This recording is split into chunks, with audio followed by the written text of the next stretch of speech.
cross. Why should Henry have a new shape, he grumbled. A shape good enough for me is good enough for him.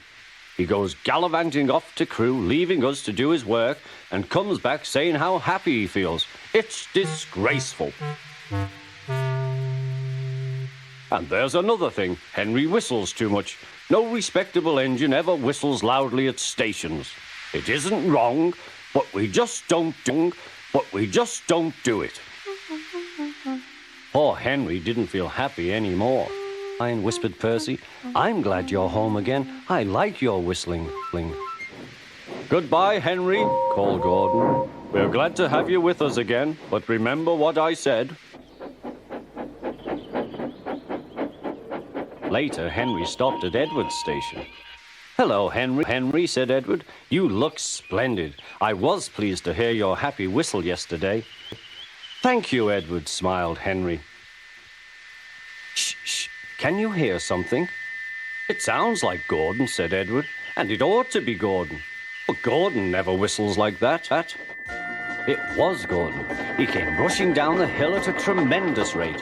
He didn't look at Henry, and he didn't look at Edward. He screamed straight through the station and disappeared. Well, said Edward. It isn't wrong, chuckled Henry, but we just don't do it. And he told Edward what Gordon had said.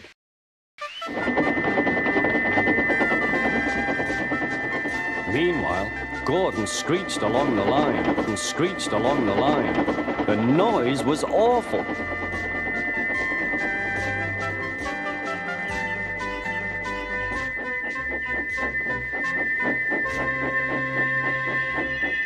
At the station, everyone held their ears.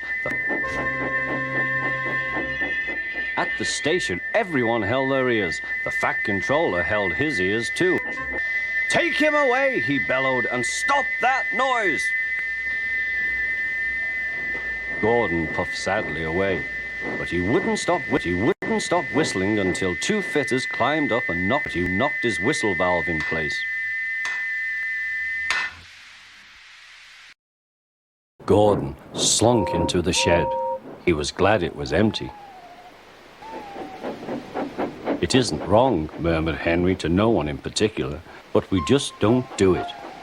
No one mentioned whistles. Next morning, Henry was enjoying himself enormously. I feel so well, he sang. Trickety-trock, hummed his coach. Then he saw some boys on a bridge. Peep, peep, hello, he whistled. Oh! He called his number. They thought it fun to drop stones on him instead. They've broken our glass! They've broken our glass! Sobbed the coaches. The passengers weren't hurt, but they were cross. Call the police! No, said the driver. Leave it to Henry and me. What will you do? They asked. Can you keep a secret? Yes. Well then, said the driver. Henry is going to sneeze at the...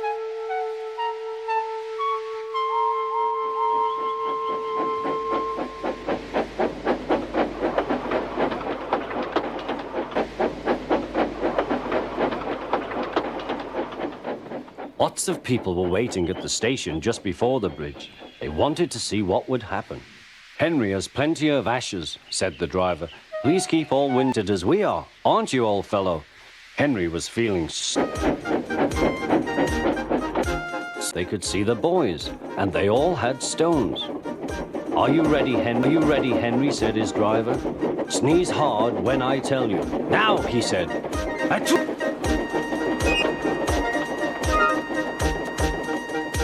Well done, Henry, laughed his driver. Very pleased with himself. He had taught Gordon and silly boys a lesson with a whistle and a sneeze.